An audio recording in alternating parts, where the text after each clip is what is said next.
누가복음 19장 1절부터 보겠습니다. 11절부터 27절까지.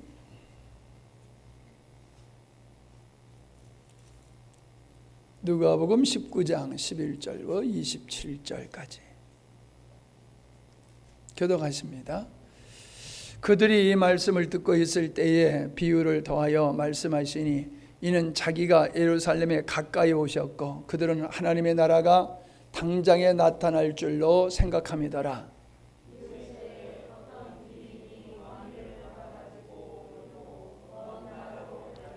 그 종 열을 불러 은화 열 문화를 주며 이르되 내가 돌아올 때까지 장사하라 하니라.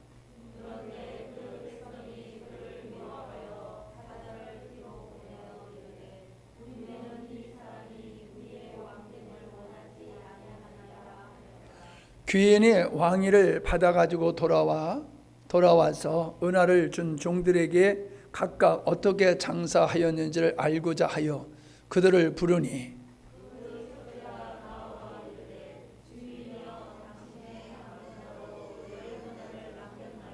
주인은 이르되 잘하였도다 착한 종이여 네가 지극히 작은 일에 충성하였으니 열 고을 권세를 차지하라 하고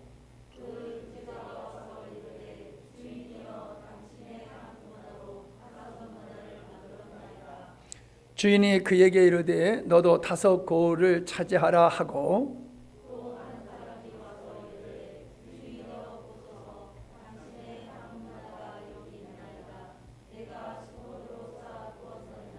이는 당신이 엄한 사람인 것을 내가 무서워함이라. 당신은 두지 않는 것을 취하고 심지 않는 것을 거두나이다.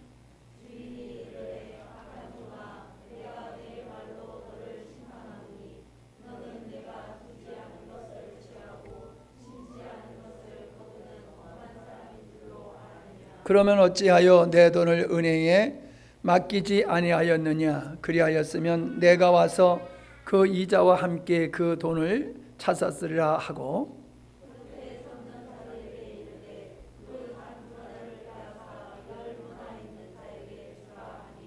그들이 이르되 주여 그에게 이미 10 문화가 있나이다.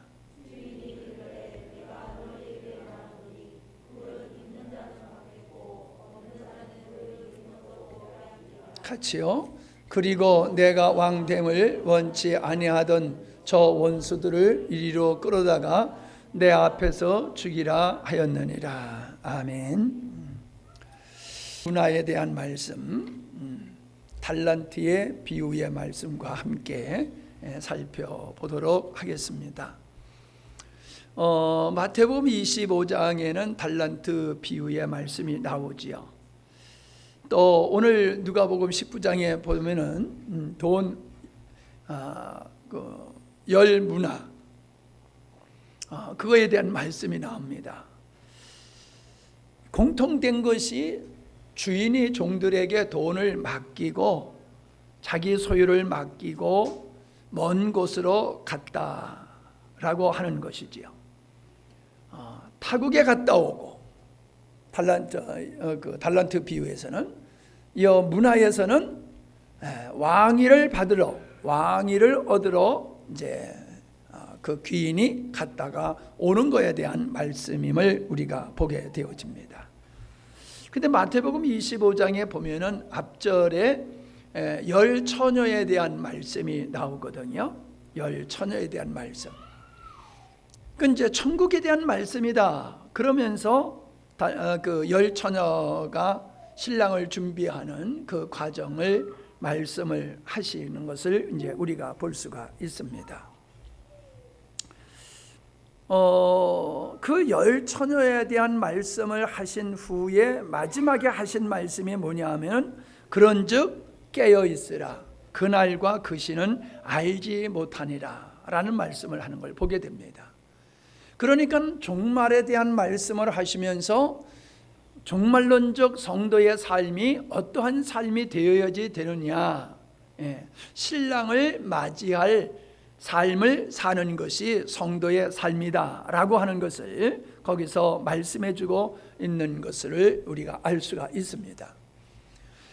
마태복음에서의 말씀을 보면은 우리가 오해하고 있는 부분들이 많아요. 그게 뭐냐 하면은 달란트다 그래가지고 오늘날 우리가 달란트 하면은 재능, 탤런트, 그래서 재능으로 우리가 생각을 하잖아요. 그런데 성경에서 말씀하고 있는 이 달란트라고 하는 것은 재능을 얘기하는 것이 아니라 그때 당시에 화폐를 얘기하는 거예요. 화폐, 한 달란트, 만 달란트, 이런 달란트 얘기가 계속 나오잖아요. 그때 당시에 통용되던 화폐 단위의 하나를 얘기하고 있는 거지요. 그런데 이제 우리는 그걸 자꾸 재능으로 생각을 하다 보니까는 또 장사를 해서 남겼더니 주인이 기뻐했다. 이런 이제 구조로 우리가 달란트 비유를 해석을 하고 이해를 하고 있습니다. 그러나 우리가 조금 더 가만히 살펴보면은 이건 충성, 얼만큼 이익을 남겼느냐, 또 이 문화에 있어서도 얼만큼 남겼느냐가 이 비유의 핵심이 아니라 그 종들이 주인의 말씀과 언약을 믿고 그 종과 주인의 관계가 어떠하냐라고 하는 것이 이 비유의 내용이다라고 하는 거예요. 우리가 이걸 놓치다 보니까는 우리가 엉뚱하게 이 말씀을 해석해 왔던 것이 사실입니다. 오늘 그 19장의 말씀을 이해를 하려고 하면은 귀인이 이제 하인들에게 은화를 맡기고서 왕위를 받으러 가지 않습니까? 왕위를 받으러 가요.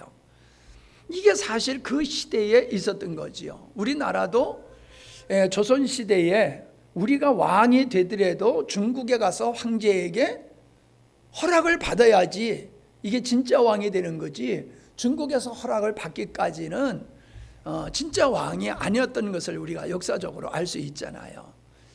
실질적으로는 독립되었음에도 불구하고 예속되어 있었던 우리 역사와 같이 이 당시에는 로마가 지배하고 있던 이 시대였다는 거지요. 그 로마가 지배했던 시대인데 어떻게 통치를 했냐면 그 지방마다 분봉왕을 세워가지고 그 분봉왕들이 대리 통치하도록 그렇게 정책을 폈었던 것이거든요. 그러니까 왕이 되려고 하면은 그냥 자기가 왕 되는 게 아니라 로마에 가서 황제에게 허락을 받아야지 되는 거라 하는 거예요. 그때 당시에 헤롯 대왕이 있었는데 이 헤롯 대왕은 어떤 사람이냐 하면은 에서의 후손인 에돔 족속이에요. 에서의 후손은 에돔 족속인데 그의 어머니는 유대인이에요. 그래서 이 유대인들이 에돔 족속이 자기 나라의 왕 되는 것에 대해서 아주 불만을 많이 가지고 있었던 거지요. 그래서 이는 성전도 다시 중건하는 일을 하고 세금도 감면해주고 여러 가지로 유화 정책을 헤롯이 폈었던 사람입니다. 근데 그가 이제 그 나라를 자기 임의로 세 쪽으로 나눠 가지고 그 큰아들, 둘째 아들, 셋째 아들에게 줬는데 큰아들 이름이 아겔라오예요. 아겔라오고 그 다음에 안티파스, 둘째가 안티파스고 셋째가 빌립이에요. 그런데 이제 이 아겔라오가 왕위를 얻기 위해서 가이사한테 가가지고 왕위를 받아와야지만이 되는데 백성들이 그 아버지 헤롯은 에돔 족속이잖아요. 그런데 이 아겔라오라고 하는 이 사람의 어머니는 또 사마리아인이에요. 그들이 사마리아에 대해서 얼마나 혐오적인 감정을 가지고 있습니까? 에돔 족속보다도 더 이제 혐오하는 사람이지요. 그러니까 아버지는 에돔 족속, 어머니는 사마리아인. 이러니까 아주 헤롯보다도 이 사람을 더 싫어하는 거지요. 그러니까 왕위를 받으러 가서 왕위를 받아가지고 오는 거를 좋아할 리가 없지요. 그래서 그 투서를 내고 그랬대요. 이 사람은 우리의 왕에 합당치 않는 사람이다. 그리고 반대의 글을 가이사에게 올리기도 했었다고 그래요. 근데 가이사가 이 사람에게 왕위를 허락을 한 거지요. 그게 돌아와 가지고 자기가 왕 되는 것을 싫어하고 거절한 사람들을 모두 숙청을 했었다라고 그렇게 역사적으로 기록이 되어 있습니다. 이런 시대적인 정치적인 상황을 가지고 예수님이 만왕의 왕이신데, 만왕의 왕이신 예수님의 왕되심을 거절하는 이 시대의 사람들을 둘을 포개가지고 오버랩을 시켜가지고 그 당시에 일어났던 사건을, 장차 당신을 왕되는 것을 거절하는 사건을 설명하는 것으로 예수님께서 지금 이 열문화에 대한 말씀을 하고 있는 것이다 라고 하는 겁니다. 참 재미있는 게 뭐냐 하면은, 예수님이 기사와 표적을 행하셨을 때에 많은 사람들은 예수님을 왕으로 삼으려고 그랬지요.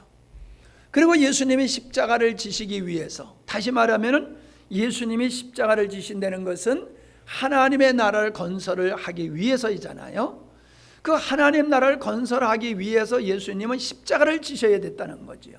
근데 예루살렘으로 입성하는 예수님을 보고 백성들이 환호하면서 호산나 다윗의 아들 찬송을 받으실 자라고 그렇게 열렬히 환영하고 옷을 벗어서 카페트로 팔고 종려마 가지를 꺾어서 길에 펴면서 열렬하게 왕으로 예수님을 환영을 했잖아요.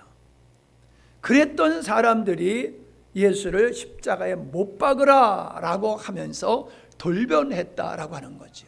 다시 말하면 예수님을 십자가에 못 박으라 라고 하는 그 말은, 예수 당신을 우리는 메시아로 영접할 수 없어, 인정할 수 없어 라고 하는 거지요. 앞에서는 그렇게 좋아하다가 뒤에서는 왜 이렇게 돌변했느냐 라고 하는 거예요.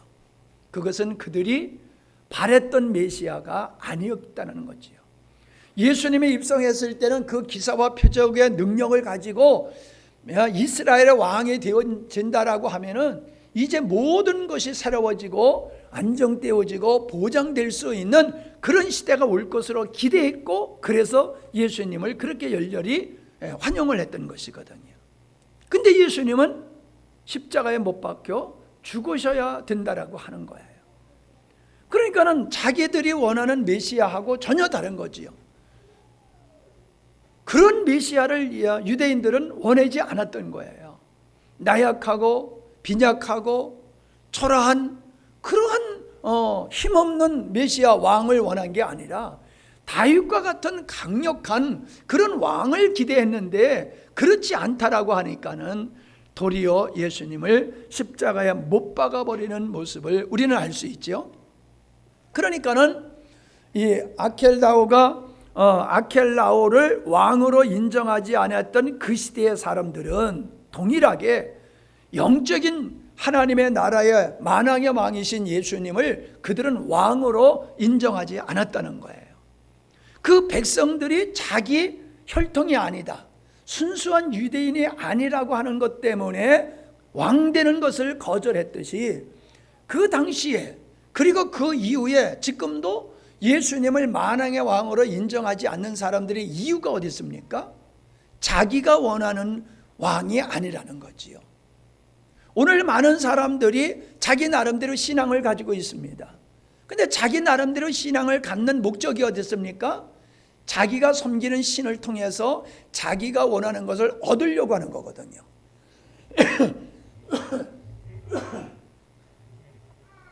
그래서 그들이 신을 섬기는 그 신에게 소망하는 것은 소원성취예요. 만사형통이에요. 자기들의 탐욕을 채워주길 원하는 마음으로 나름대로 그들이 원하는 신을 섬기고 있는 거지요. 하나님을 섬기지 않아요. 왜 하나님을 섬기지 않아요? 세상의 모든 종교는 복을 비는 자에게 복을 주는 신으로 되어 있지만은, 왜? 자기들이 그런 신을 만들었기 때문에. 근데 기독교는 아니란 말이에요. 하나님께서 우리에게 원하시는 것은 너희들의 자신을 부인하고 나만 의지해야 된다. 네가 목적된 삶을 살면 안 되고 네 힘으로, 네 능력으로 힘을 능력으로 삼고 살아가는 세상의 원리대로 살아가면 안 된다. 다시 말하면 오늘날 모든 사람이 원하는 것과 정반대의 말씀을 주님이 하고 계시잖아요. 다른 종교에서 회개하라라고 하는 거 있습니까? 회개를 강조하는 종교는 기독교밖에 없어요. 기독교만큼 회개를, 거룩을 주장하는 그런 종교가 없잖아요. 그래서 사람들이 회개하려는 걸 싫어하는 거예요. 그저 자기 마음대로 자기 뜻대로 그냥 마음대로 살아가고 그냥 어떻게 신을 달래고 신을 감동시켜가지고 자기가 원하는 것을 얻어내면 그만이에요. 그러니까 넓은 문이고 넓은 길이지요. 근데 기독교는 뭐예요? 처음부터 회개하라잖아요. 그러니까 이 좁은 문이에요. 그리고 이 세상을 버려야 된다. 너를 버려야 된다. 겸손해야 된다. 원수까지 사랑해야 된다. 우리의 정서하고는 너무 맞질 않는 거지요. 그러니까 오늘날 많은 사람들이 예수님을 믿지 않는 것은 바꿔서 얘기하면 예수님을 왕으로 인정하지를 않는 거지요. 영접을 하지 않는 거지요. 그냥 그 시대나 지금이나 동일하다라고 하는 것을 보게 되어집니다. 예수님이 어떻게 이 땅에 하나님의 나라를 실질적으로 이루셨습니까? 십자가에 못 박혀 죽으심으로 하나님의 나라를 이루시고 그 하나님의 나라의 왕으로 등극을 하십니다. 여러분, 왕이 되어지면 백마를 타고 많은 문무배가 그런 신하들을 거스리고 좀 위풍당당하게 그렇게 왕위에 오르는데 예수님은 정반대란 말이에요. 말도 아닌 나귀를 타시고 입성하시고 십자가의 죽으심으로 초라하게 고난을 당하시고 비참하게 초라하게 수치를 당하고 죽으심으로 하나님의 나라를 이루시고 그 나라의 왕이 되셨단 말이에요. 그러니까 우리는 이미 이 모든 걸 아니까는 이해를 하지만은 이거를 모르는 사람이 봤을 때 웃기는 거지요. 아니 저렇게 비참하게 십자가에 못 박혀 죽는 저런 사람이 무슨 왕이야. 나는 그런 나라는 원치도 아니하고 그런 나라의 백성 되는 건 나는 원치를 않아. 이게 세상 사람들이 가지고 있는 의식이란 말이에요. 사실 세상 사람만 그런 게 아니라 예수 믿는 사람들도 예수님을 믿어가지고 자기가 이 세상에서 호강호식하고 출세하고 잘 되기를 원하는 목적을 가지고 신앙생활하는 사람들이 더 많지.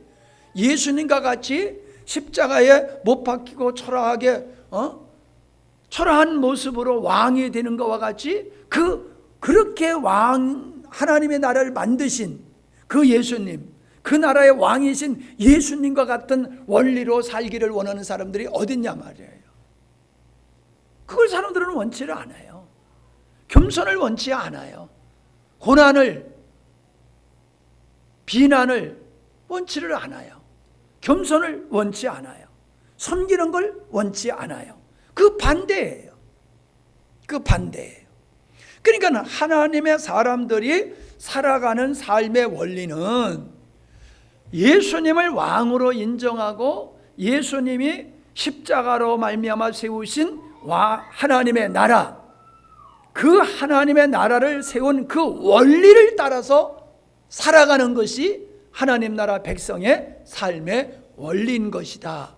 그거를 가르쳐 주고 있는 것이죠. 세상 나라는 보입니다.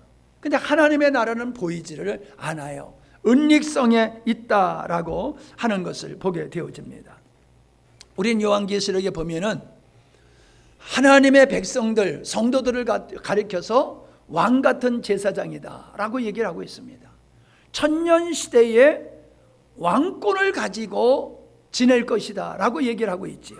그 천년 시대가 바로 교회 시대를 얘기하고 있는 것이고, 교회 시대에 성도들의 삶은 그 하나님의 나라를 만드신 예수 그리스도와 같이 살아가는 그것, 그 하나님의 나라를 이루시는 예수 그리스도와 같은 모습으로 살아가는 것이 하나님 나라의 백성이고 그 예수님을 닮은 왕이 되는 것이다 라고 하는 것을 우리에게 보여주고 있는 것이다 라고 하는 거예요.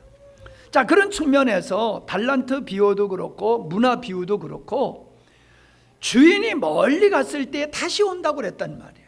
내가 왕위를 받아가지고 온다고 그랬단 말이에요. 그러니까 언약이 뭐냐면 내가 다시 온다. 다시 와서 어떻게 했다는 거예요? 네가 어떻게 살았는지를 내가 심판하겠다 라고 하는 것이 주인의 언약이다 이 말이에요. 자, 그러면은 이것은 뭘 의미하냐 하면은 예수님께서 이 땅에 오셔서 십자가를 지심으로 말미암아 하나님 나라를 이루시고 아버지 우편에 지금 계시잖아요. 아버지 우편에 계신 그분이 가실 때에 뭐라 그랬어요? 너희들이 본 그대로 내가 다시 올 거다 라고 말씀하셨잖아요. 세례 요한은 다시 오신 그 예수님을 추수꾼으로 비유해가지고 알곡과 쭉정이를 가르는 분이 바로 재림 예수다, 다시 오시는 그 예수님이다 라고 얘기를 하고 있지 않습니까? 그러니까 오늘날 성도들이 무엇을 가슴에 품고 살아야 되냐 하면 종이 주인이 다시 와서 내가 한 행위를 계산하겠다라고 하는 그날을 생각하고 오늘을 살아야 된다는 거죠. 이와 같이 오늘 성도들은 어떤 삶을 살아야 되느냐? 주님이 다시 오신다고 하는 그날을 바라보고 내가 오늘 어떻게 살았느냐를 그때 주님이 평가하신다는 거지요. 알곡과 쭉정으로. 그래서 그날을 바라보고 신랑을 맞이하는 그날을 바라보고 처녀들이 살아야 되는 것과 같이 그날을 바라보고 달란트 받은 종들이 충성해야 되는 것과 같이 문화를 받은 사람들도 그날을 바라보고 살아야 되는 것과 같이 오늘 우리들의 삶은 예수님을 왕으로 모시고 그분이 다시 오신다라고 하는 그 언약의 말씀을 믿고 그분 앞에서 우리가 살아가야 되는 거다. 그거를 지금 우리에게 얘기해 주고 있는 것이다 라고 하는 겁니다. 악한 종과 충성된 종, 그러니까는 뭐 5달란트 2달란트 받은 사람은 착하고 충성된 종이었죠. 1달란트 맡은 자는 악한 게으른 종이었죠. 10문화 맡은 종이 10문화 장사를 해가지고 10문화를 더 남겼고 또 1문화를 받아가지고 5문화를 남긴 이 두 사람은 착하고 충성된 종이지요. 근데 1달란트 받아가지고 그냥 그대로 다시 갖다 놓은 사람이나 수건에 싸가지고 있다 다시 주인에게 갖다 주는 사람이나 같은 사람이지요. 그 사람은 악하고 게으른 종이에요. 그러니까 달란트 비유나 10문화의 비유는 장사를 했느냐가 아니라 종들이 주인을 어떻게 인식을 했느냐라고 하는 거예요. 자, 장사를 하면은요 남을 수도 있고 미칠 수도 있어요. 그죠? 장사를 한다고 항상 남는 게 아니잖아요. 장사를 하다가 본전까지 까먹을 수도 있단 말이에요. 그러니까 1달란트 맡은 사람과 한 문화를 가지고 있다 그대로 가져온 이 사람은 어떤 사람이냐면은 내가 장사를 하다가 망하게 되어지면은 주인에게 내가 호되게 혼날 거야. 그러니까 본전이라도 가져가면 될 거 아니야. 그러면은 본전이니까 뭐 손해는 안 끼쳤으니까는 책망은 안 받겠지. 뭐 이런 자세지요. 그런데 5달란트 2달란트 10문화 1문화를 받은 사람은 그러질 않았어요. 어떤 마음으로 장사를 했겠어요? 장사를 하면 내가 반드시 이익을 남기리라, 그런 마음으로 할 수도 있겠지요. 그러나 내가 만약에 장사를 해서 주인이 맡겨준 이 돈까지 까먹는다 할지라도 주인은 그것에 대해서 나에게 책임을 묻지 않을 것이다. 그냥 내가 주인이 나에게 맡겨주신 일에 내가 그 주인을 사랑하기 때문에 내가 비록 실수를 하고 본전까지 까먹는다 할지라도 나를 어여삐 보고 나를 품어주실 것이다 라고 하는 사랑의 주인, 은혜의 주인, 긍휼의 주인으로 믿었기 때문에 담대하게 장사를 할 수가 있었다는 거지요. 그러니까 착하고 충성된 종은 주인에 대한 사랑이 있는 것이고 주인의 그 은혜와 긍휼을 믿는 자이지요. 그렇기 때문에 이 사람은 주인을 두려워하지 않았어요. 그런데 이 악한 종들은 주인을 두려워했다라고 말했어요. 두려워하고 있다. 왜 두려워해요? 본전 까먹으면 벌 줄 알기 때문에 주인을 두려워한 거지요. 그러니까 뭐예요? 뭐 차이가 있어요? 착하고 충성된 종은 주인의 마음과 인격과 그분의 성품, 그분의 사랑을 알고 있는 거예요. 근데 이 악하고 게으른 종은 주인을 오해하고 있는 거예요. 그래서 어때요? 주인을 신뢰한 사람은 그냥 주인이 내가 어떻게 사는 거 그걸 가지고 계산하지 아니하고 그저 내가 당신을 사랑하기 때문에 그걸 믿고 그냥 믿음으로 순종한 그거를 기뻐할 거라고 하는 그런 믿음이었잖아요. 근데 악한 종은 내가 여기서 참 이해가 안 됐던 게 뭐냐면은 21절 보면은 당신이 엄한 사람인 것을 내가 무서워함이라. 당신은 두지 않는 것을 취하고 심지 않는 것을 거두나이다. 그렇게 얘기를 하고 있지요. 근데 마태복음 25장 24절에 보면 한 달란트 받았던 자는 와서 이르되 주인이여 당신은 굳은 사람이다. 굳은 사람이다. 예? 심지 않는 데서 거두고 히치지 않는 데서 모는 줄을 내가 알았으므로. 난 이 말이 무슨 말인지가 이해가 안 되는 거야. 참 힘들었어요. 심지 않는 데서 거둔다.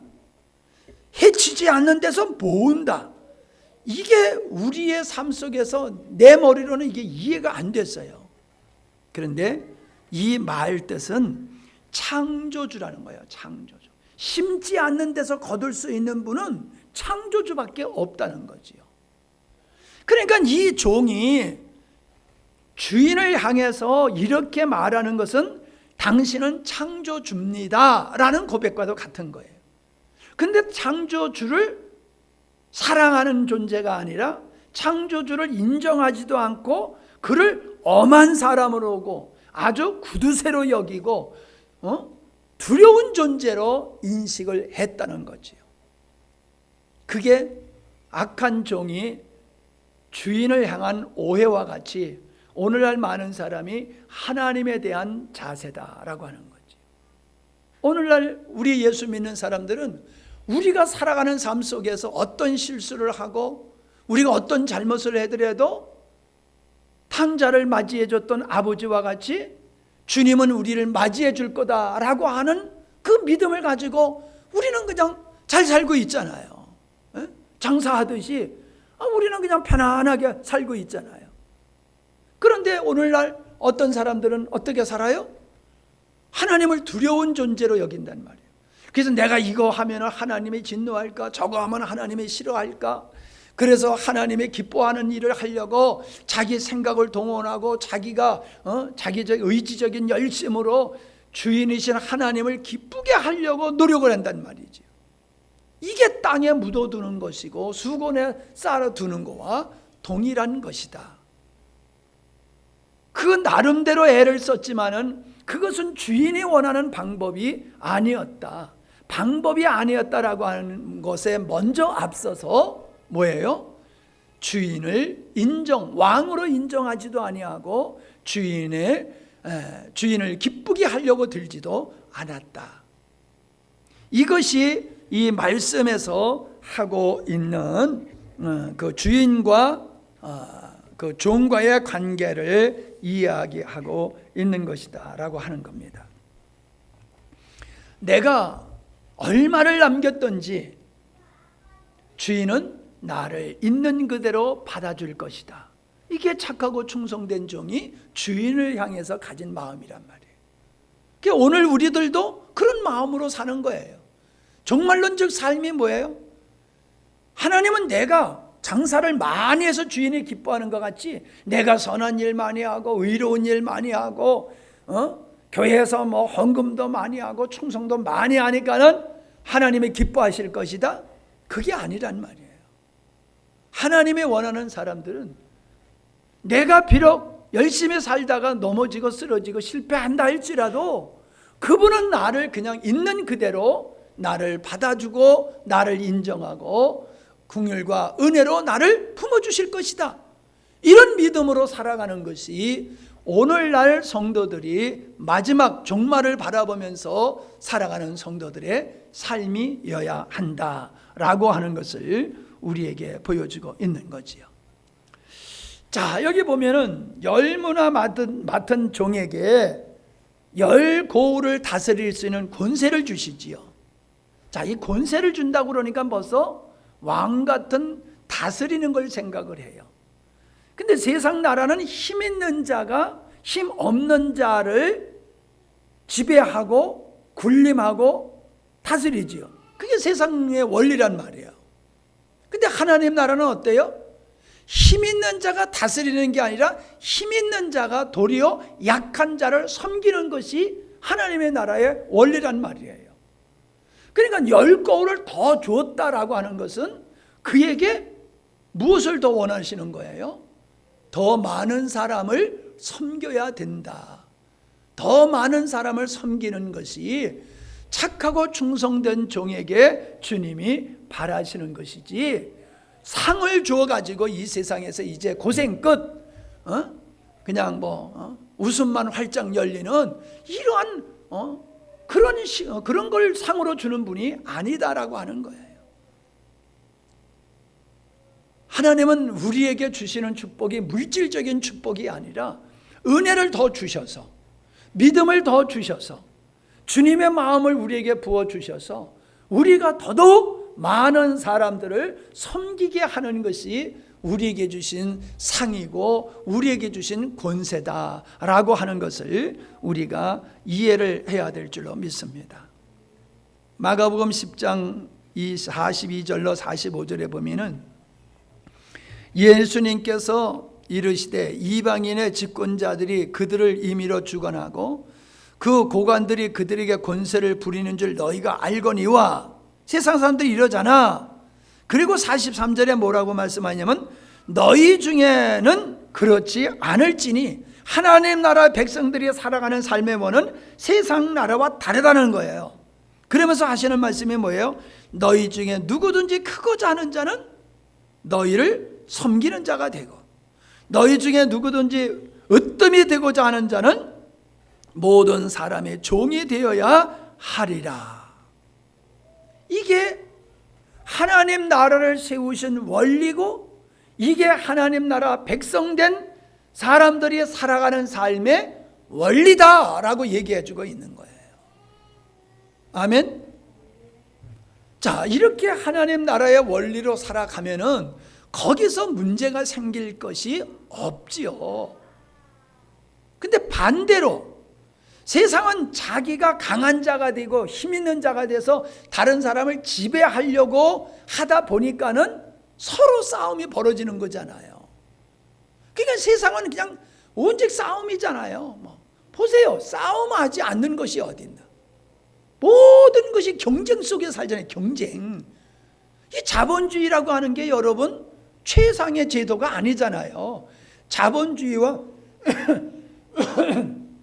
자본주의는 인간의 탐욕을 바탕으로 세워진 거예요. 네가 너를 위해서 네 마음껏 능력 발휘를 해가지고 네가 실력을 쌓고 돈도 벌고 권세도 얻고 인기도 얻고 그러라. 그냥 사람들은 자기를 위해서 죽을 힘을 다해서 이러잖아요. 남을 위해서 하라고 그러면 해요, 안 해요? 안 하잖아요. 부역 나가가지고 땀 흘리면서 일을 하는 사람은 바보라고 그래요. 세상 사람들이 발전하는 게 이게 좋은 면에서 발전이 아니라 자기가 머리가 되고 최고가 되고자 하는 그 욕망을 이루기 위해서 열심을 내다 보니까는 이게 발전하는 거예요. 그러니까 이 발전, 과학이 발전하고 문화가 발전하지만은 인간성은 갈수록 망가지잖아요. 사람 살기는 점점 삭막해지잖아요. 편리해지긴 했지만은 정말로 사람이 사람을 믿지 못하고 사람을 두려워하고 서로 불신하며 살아가는 이런 사회가 되잖아요. 사람이 사람을 잡아다가 인신매매를 하고 장기, 성한 사람을 갖다가 배를 갈라가지고 장기를 뽑아다 갖다 팔고 말도 안 되는 짓을 하잖아요. 사람을 잡아다 노예로 삼고 사람을 짐승같이 취급을 하잖아요. 이게 뭐예요? 과거에는 기독교가 그걸 당연하게 여겼어요. 노예제도를 그게 당연한 거로 여겼어요. 그러니까 우리가 살아가는 일반적인 사람들이 옳다라고 하는 것이 꼭 옳은 것이 아니다. 증거가 뭐냐? 갈수록 인간성은 파괴되어지고 살기는 힘들어지고 죄는 점점 더 포악해지고 깊어진다라고 하는 것이 그거라는 거예요. 싸움이 끝일 날이 없잖아요. 싸움이 끝일 날. 역사 속에서 전쟁이 없는 역사가 있었어요? 한 나라에선 전쟁이 없을 수 있지만은 세계적으로 한시도 전쟁이 끝난 적이 없었잖아요. 계속해서 전쟁이 이어서 지금까지 오고 있고, 그런 전쟁을 대포 가지고 싸우는 전쟁이 아니라 할지라도 서로가 머리 대려고 하는 전쟁, 자기가 먼저 가려고 하는 전쟁, 자기가 최고하려고 하는 전쟁, 갈등이 이 모든 전쟁 속에서 일어나고 있잖아요. 세상 나라가 정상적으로 보면 잘못된 거예요. 근데 우리를 그걸 정상적으로 본단 말이에요. 정상적으로 보는 그리스도인은 그걸 따라가지요. 근데 그게 아니야. 저거는 하나님을 모르는 세상 사람들이 살아가는 원리고 그 마지막은 멸망이야. 하나님의 백성은 섬김을 받고자 하는 자는 섬기는 거야. 으뜸이 되고자 하는 자는 모든 사람의 종이 되는 게 하나님 백성이 살아가는 삶의 원리야. 여러분, 이런 삶을 살아가려고 그러면 자기 부인이 이루어져야 돼요. 자기의 부인이 이루어지지 아니하고 어떻게 이런 삶을 살아갑니까? 그러니까 예수님께서 네가 나를 따라오려거든, 그 뭐예요? 네가 내 제자가 되려거든 너를 부인해야지 너는 내 제자가 될 수 있어. 그 말씀을 하시는 거예요. 네가 내 제자가 되려면 너를 부인해야 돼. 그래야지 내 백성이 자격이 있는 거고, 너 자신을 부인해야지 내 백성으로서의 삶을 살아갈 수 있는 거야. 그러니까 예수님이 아주 의미심장하게 네가 나를 따라오거든 너를 부인해야 된다라는 아주 그 깊은 말씀을 하신 거죠. 그러면서 예수님께서 뭐라고 그러셨어요? 인자가 온 것은 섬김을 받으려 함이 아니라 도리어 섬기려 하고 목숨을 많은 사람을 대성물로 주게 하려 합니다. 내가 섬김을 받으러 온 줄 알아? 내가 왕이라고 그러니까 너네들이 내가 섬김을 받을 줄로 생각해? 아니야. 나는 섬기러 온 정도가 아니라 내 목숨을 대성물로 주려고 왔어. 내 목숨을 대성물로 줘가지고 내가 하나님 미랄이 되어서 하나님의 나라를 내가 탄생시키는 거야. 하나님 나라의 백성된 자들은 나와 같이 자기를 부인하고 하나님의 밀과 같이 자기를 부인하면서 살아가는 그것이 하나님 나라의 백성의 삶의 원리야 라고 말씀하시는 거예요. 그러니 여러분 생각해 보세요. 예수 믿는다라고 하는 것이 하나님을 창조주로 믿고 예수님을 구세주로만 믿는 것이 죽으면 천당 가는 걸 믿는 것만이 믿음이 아니라는 거잖아요. 이건 너무나도 유치원적이고 초보적인 것이고, 성숙한 그리스도인의 삶이라고 하는 것은 자기를 부인하고 하나님 나라를 세우시는 그 원리를 쫓아서 그 왕과 같이 자기를 부인하고 오직 사랑의 하나님, 은혜의 하나님, 긍휼의 하나님, 자비의 하나님, 이런 하나님을 신뢰하면서 주님과 같이 이 세상에서 사는 거란 말이지요. 다시 올 그날을 바라보면서. 이게 성숙한 그리스도인, 이게 착하고 충성된 종의 모습이다, 열 문화를 남긴 자의 모습이다 라고 하는 것을 우리에게 말씀해 주고 있는 것이지요. 자, 1달란트 받은 자 것을 뺏어가지고 5달란트 받은 자에게 줬어요. 있는 자에게는 더 주신다고 그랬어요. 문화의 이 비유에서는 그것을 빼앗아 가지고 갑절로 남긴 10문화를 남긴 자에게 줬단 말이에요. 그러니까 뭐예요? 있는 자에게는 더 주어서 풍성하게 한다. 보너스로 더 준다는 것. 있는 자가 뭐냐는 거예요. 있는 거. 뭐가 있는 자냐는 거예요. 뭐가. 장사를 많이 해서 이익을 남긴 그 이익을 남긴 것을 있는 자라고 표현을 했지만은 실상 여기서 말씀하고 있는 자라고 하는 것은 바로 주인을 신뢰하고 주인을 사랑하고 그분 앞에서 착하고 충성된 모습을 그 모습이 있는 자라고 하는 거예요. 그게 주님을 사랑하는 자, 주님을 신뢰하는 자, 주님께 순종하는 자, 주님을 기뻐하는 자, 그분의 기쁨을 위해서 온전히 기꺼이 자기 자신을 부인하고 모든 인간적인 것은 빼앗기고 오로지 하나님의 은혜로만 살겠다라고 결단한 자, 그런 마음을 있는 자다. 그런 마음이 있는 자에게는 하나님께서 영적인 은혜를 더 부어주셔서 그들로 하여금 주님이 오실 때까지 이 땅에서 왕같은 제사장으로서 성실하게 오늘을 살게 되는 것이다. 그것을 여기서 말씀해 주고 있는 겁니다. 우리는 자꾸 천국에 가면은 상을 받는다, 그런 얘기를 하니까 그 상을 이 땅에서의 상으로 자꾸 생각을 해요. 이 땅에서 상의 개념으로 생각한단 말이에요. 여러분, 천국이 우열이 있고 차별이 있다라고 하면 천국이 아니잖아요. 그죠? 천국에서 우열이 있어, 차별이 있어. 그러면 세상이나 다를 바가 뭐가 있습니까? 똑같지요. 우리는 이 땅에서 이미 하나님의 은혜를 풍성히 누리는 것이 그게 상인 줄로 믿습니다. 이 땅에서 영적인 하나님의 은혜를 풍성히 누리는 게 이미 이 세상에서 우리가 그걸 상으로 누리면서 사는 거예요. 죽어서 뭐 받으려고? 이게 벌써 이기주의고 탐욕적이고 세상을 살아가는 사람들 원리에서 나온 의식이잖아요. 우리는 이 땅에서 이미 주님 앞에서 다시 오실 그날을 바라보면서 그분을 왕으로 모시고 그날을 기대하면서 그분을 사랑하고 신뢰하고 순종하며 살아갈 때에 더 풍성해 주어지는 이 영적인 은혜가 이 땅에서 우리는 모든 것의 부유보담도 더 부유하게 살 수 있는 그러한 복된 삶일 줄로 믿습니다. 자꾸 여러분들이 예수님을 믿어서 땅의 것을 얻으려고 하는 생각은 버리세요. 버리세요. 그거는 내가 땀 흘리고 수고하면은 거두게 하세요. 그게 목적이 되면 안 된다는 거예요. 하나님은 건강의 복도 주실 수 있고 물질의 복도 주실 수 있고 여러 가지 복을 주실 수 있어요. 그러나 그것이 목적이 절대로 아니라는 거예요. 그리 아니하실지라도, 예? 풀무불 속에 들어가는 사드락과 메섹과 아벳느고가 그리 아니하실지라도 뭐예요? 불 속에서 우리를 지켜주시지 않는다 할지라도 우리는 그 하나님 앞에서 범죄할 수 없다, 부인할 수 없다 그랬잖아요.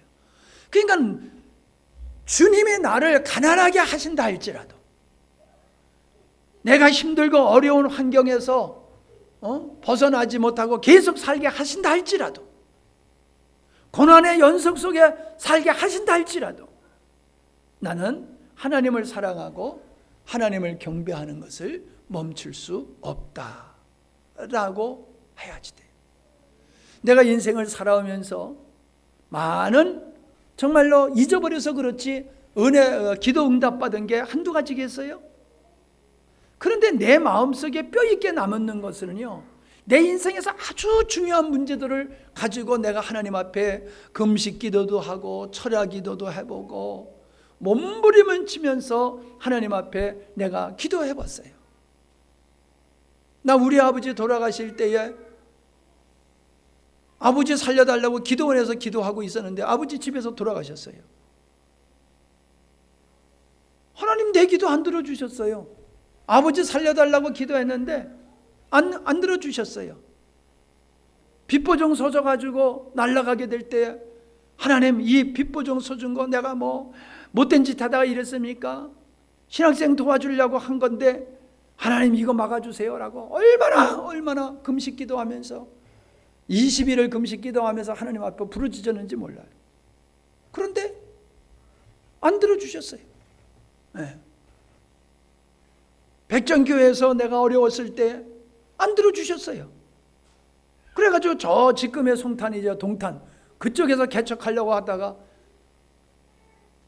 보증금만 걸어놓고 그냥 무산되고 말았잖아요. 안 들어주셨어요. 네. 우리 이전도사 안 들어주셨어요. 내가 인생을 살면서 정말로 중요한 기도는 하나님 안 들어주셨어요. 근데 내 마음속에는 안 들어주셨으니까 뭐 하나님 이래 이런 마음은 하나도 없어요. 그런 마음은 조금도 없어요. 다만 나는 어떤 게 있어요? 돌아보니까는 그런 어려움 나에게 내 기도를 들어주시지 않았지만은 그것 때문에 내가 얻는 하나님의 나를 향하신 뜻이 이루어진 일들을 세월이 지나가면서야 하나님이 이래서 응답을 안 하시는 거로구나. 그러니까 응답 안 하심도 응답이라는 말이 이거로구나 라는 믿음이 내 안에 있는 거예요. 그리고 내 안에 뭐가 있느냐? 하나님은 당신의 뜻대로 하시는 분이로구나. 이게 나에게는 이제 철저하게 이게 생겼어요. 철저하게 하나님은 당신의 뜻으로 말미암아 내가 망하게 되는 것이 하나님의 뜻이었어요. 진짜 쫓겨나는 것도 하나님의 뜻이었고 억울한 일 당하게 하는 것도 하나님의 뜻이었고 비참하고 초라한 모습을 갖도록 가슴을 후협하는 아픔을 갖도록 하시는 게 하나님의 뜻이었어요. 왜? 그것을 통해서 세상의 헛됨을 알게 하시고 내 자신이 나를 신뢰하고 산다는 것이 얼마나 어리석은 것인가를 또 알게 하시고 하나님은 당신의 뜻대로 당신의 뜻을 이루어 가시는 분이로구나. 여기서 그 걸음을 멈추게 할 자도 없고 바꿀 자도 없구나.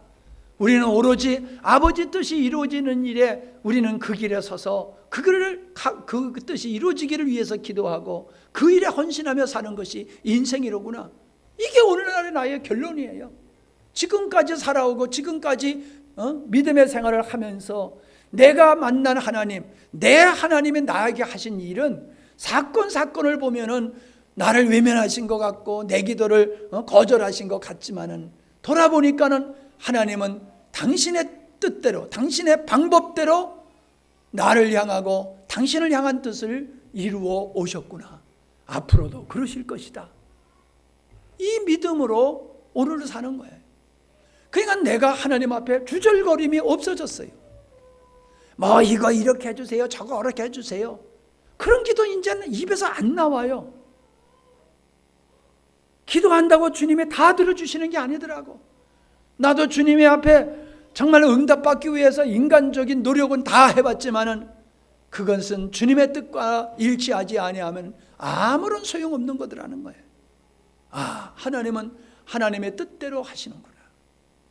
선하신 창세전에 세우신 일을 이루기 위해서 예수님을 이 땅에 보내시고 십자가의 그 끔찍한 고난을 통해서 이루셨듯이 나의 삶 속에서도 십자와 같은 아픔과 고난을 가지고 하나님은 당신의 뜻을 이루어 가시는 거로구나. 그런 분이로구나. 이런 믿음이 나에게 있으므로 이제는 보다도 어떤 일들에 이렇게 요동치 아니하고 그냥 주님만 묵묵히 바라보게 되었어요. 이스라엘 백성들이 홍해를 건너려고 했을 때에 홍해는 가라막혀 있고 뒤에서 애굽이 쫓아왔을 때에 그들이 어떻게 했어요? 모세를 원망했고 하나님을 원망했잖아요. 그때 모세가 뭘 했어요? 잠잠하라.